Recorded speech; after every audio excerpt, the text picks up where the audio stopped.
Assalamualaikum. Halo teman-teman, ketemu lagi dengan saya Muhammad Nasrullah dalam mata kuliah Manajemen Sumber Daya Manusia. Teman-teman semua, bagaimana kabarnya? Saya harap semuanya sehat, semuanya baik-baik saja. Teman-teman, pada pertemuan kali ini kita akan membahas tema motivasi kerja. Motivasi kerja ini penting teman-teman.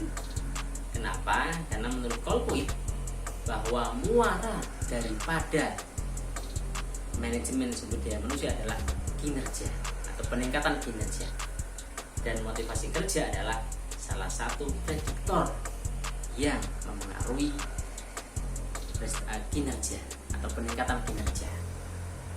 Kalau kita lihat beberapa penelitian menunjukkan bahwa motivasi kerja berpengaruh langsung atau berpengaruh positif secara langsung dan signifikan terhadap peningkatan kinerja. Oleh karena itu, tema motivasi kerja ini penting teman-teman dalam pembahasan manajemen sumber daya manusia. Teman-teman, pada pertemuan kita kali ini kita akan bahas 4 hal. Yang pertama adalah pengertian motivasi kerja. Yang kedua adalah teori-teori yang mendukung motivasi kerja. Yang ketiga adalah metode motivasi kerja. Yang keempat adalah pendekatan motivasi kerja. Pertama kita akan bahas pengertian motivasi kerja. Teman-teman, motivasi kerja secara bahasa motif itu berasal dari kata bahasa Latin movere, yang artinya adalah menggerakkan. Kalau dalam bahasa Inggris to move, menggerakkan. Kalau dalam bahasa Arab dafi', pendorong. Dari si bahasa sebenarnya kita bisa menyimpulkan teman-teman bahwa yang dimaksud motivasi adalah dorongan atau gerakan dalam diri seorang sehingga seorang mau melakukan sesuatu. Misalnya ketika seorang makan, maka kita bisa menebak bahwa motivasinya, dorongannya yang menggerakkan dia makan adalah karena dia merasa lapar.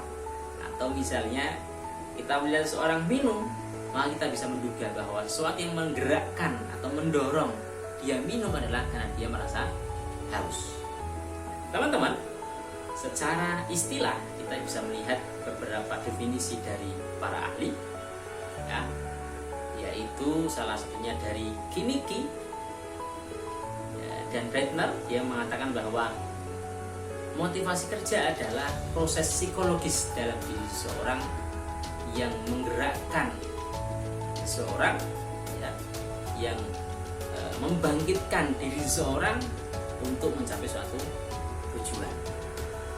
Benar apa yang dikatakan oleh Kiniki dan Breitner bahwa motivasi kerja ini proses psikologis adanya dalam diri seseorang. Artinya dalam diri itu internal. Tetapi pemicunya itu bisa dalam diri sendiri internal, bisa dari luar eksternal. Maka ada beberapa ahli yang menyatakan bahwa motivasi kerja itu dapat muncul secara internal maupun eksternal. Itu teman-teman. Secara istilah. Dan yang kedua kita akan bahas teori-teori yang mendukung motivasi kerja.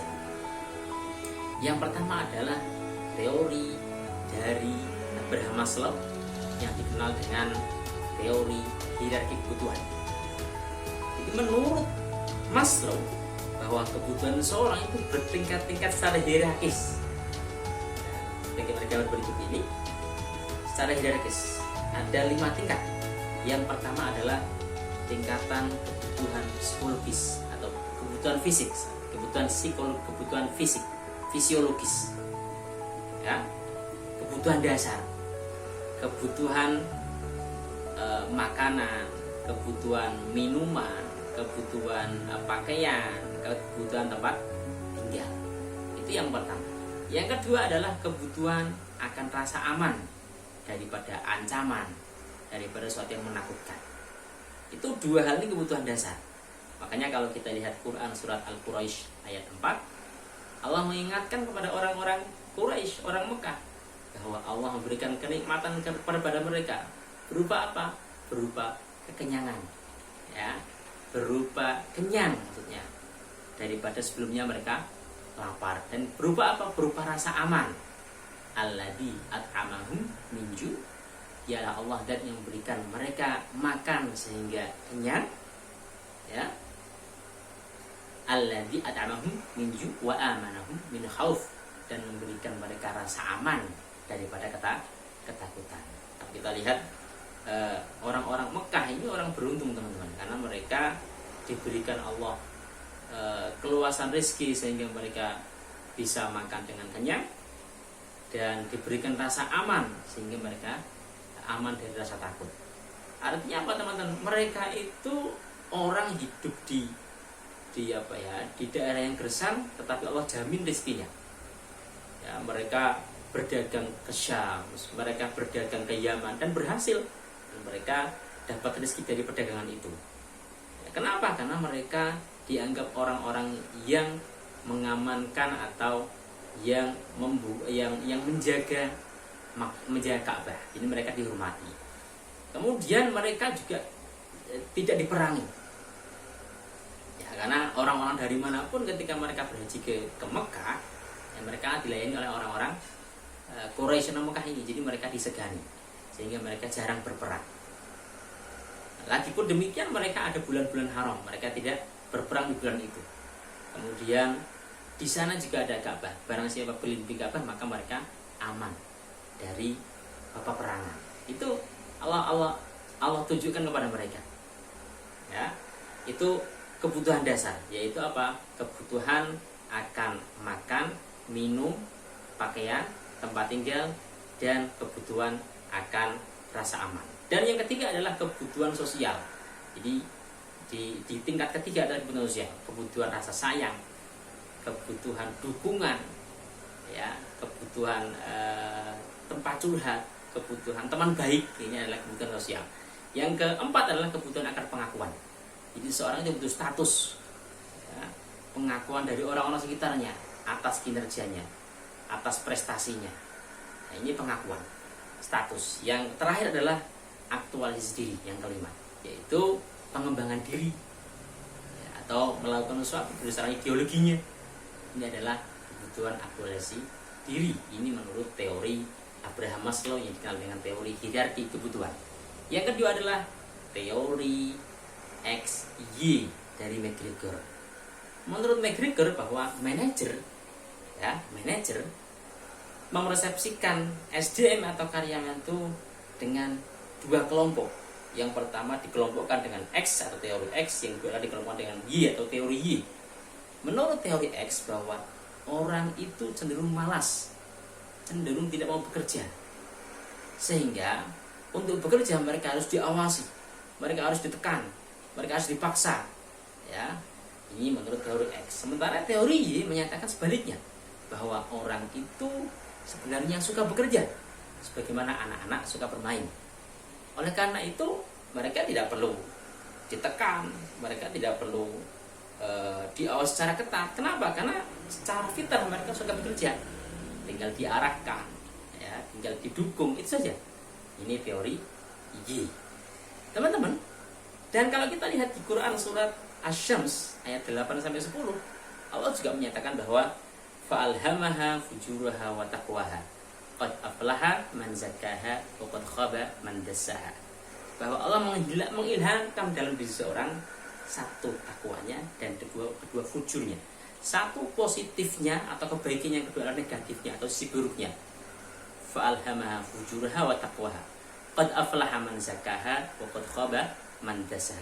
Sangat beruntung orang yang meningkatkan kebaikannya atau ketakwaannya, atau merawat ketakwaannya, dan sangat merugi orang yang meningkatkan keburukannya, kejelekannya. Ini sebagaimana teori X ini tadi, ya, ada orang yang dominan buruknya, ada orang yang dominan baiknya.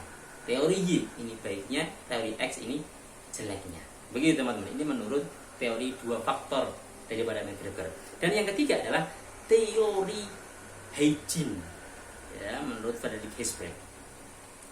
menurut dia bahwa untuk meningkatkan motivasi ini perlu diperhatikan dua faktor. Yang pertama namanya faktor motivator dan yang kedua namanya faktor hygiene atau perawatan. Faktor motivator ini adalah sesuatu yang dapat meningkatkan motivasi dan dapat pula menurunkan motivasi secara langsung. Kenapa? Karena motivator ini kaitannya dengan pekerjaannya atau dengan seseorangnya dan pekerjaannya. Misalnya kompetensi kerjanya, ya, kemudian prestasi kerjanya. Orang yang mempunyai kompetensi kerja yang bagus, dia akan termotivasi untuk bekerja. Orang yang berprestasi pada kerjanya, dia akan termotivasi untuk bekerja. Tetapi sebaliknya, orang yang kompetensinya kurang, dia akan malas-malasan bekerja. Begitu pula orang yang kompetensinya rendah, ya, itu secara otomatis dia akan tidak termotivasi, apalagi prestasinya buruk. Nah, ini menurunkan motivasi. Sementara hygiene itu adalah merawat. Jadi untuk merawat motivasi kerja perlu hal-hal yang dilakukan oleh manajemen. Misalnya apa? Memberikan imbalan yang bagus, ya, menyiapkan lingkungan kerja yang mendukung, iklim kerja yang bagus, ya. Kemudian supervisi yang bagus ini akan merawat motivasi kerja. Jadi motivator ini dapat meningkatkan dan menurunkan motivasi kerja. Apabila motivatornya meningkat, maka otomatis motivasinya meningkat. Apabila menurun, maka otomatis menurun. Tapi kalau hygiene tidak. Hygiene ini apabila dia meningkat, maka tidak ada jaminan akan meningkatkan motivasi kerja. Misalnya digaji tinggi, itu belum tentu meningkatkan motivasi kerja. Tapi kalau turun, otomatis akan menurunkan motivasi kerja. Misalnya ada orang yang sudah kerjanya bagus, kemudian gajinya, kemudian imbalannya diturunkan, maka secara otomatis ini akan menurunkan motivasi kerja. Ini menurut teori hygiene.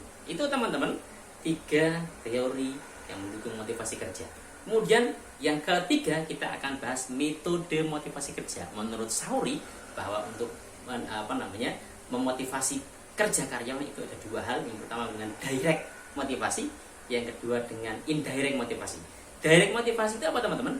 Yaitu motivasi secara langsung dengan memberikan pujian, dengan memberikan kompensasi yang bagus, itu dapat meningkatkan motivasi kerja. Kemudian yang kedua indirect motivasi atau motivasi tidak langsung dengan cara apa teman-teman? Dengan cara memberikan fasilitas yang mendukung untuk pekerjaannya, sarana-sarana. Ini secara tidak langsung meningkatkan motivasi. Kemudian yang keempat yang akan kita bahas adalah teman-teman adalah pendekatan motivasi kerja. Menurut Sauri bahwa pendekatan motivasi kerja itu ada pendekatan ilmiah. Itu dengan cara apa? Dengan cara memberikan kebutuhan fisiologisnya, ya, memberikan gaji yang cukup, yang menarik, itu meningkatkan motivasi kerja. Sementara yang kedua menurut Edelman adalah hubungan manusianya, ya, hubungan dengan teman kerjanya, ya, hubungan dengan supervisornya. Ini bagus semua, maka akan meningkatkan motivasi kerja. Itu teman-teman yang kita bahas hari ini, yaitu pengertian motivasi, teori motivasi, kemudian metode motivasi dan pendekatan motivasi. Teman-teman, kita berjumpa lagi di pertemuan berikutnya. Semoga bermanfaat dan terima kasih. Assalamualaikum warahmatullahi wabarakatuh.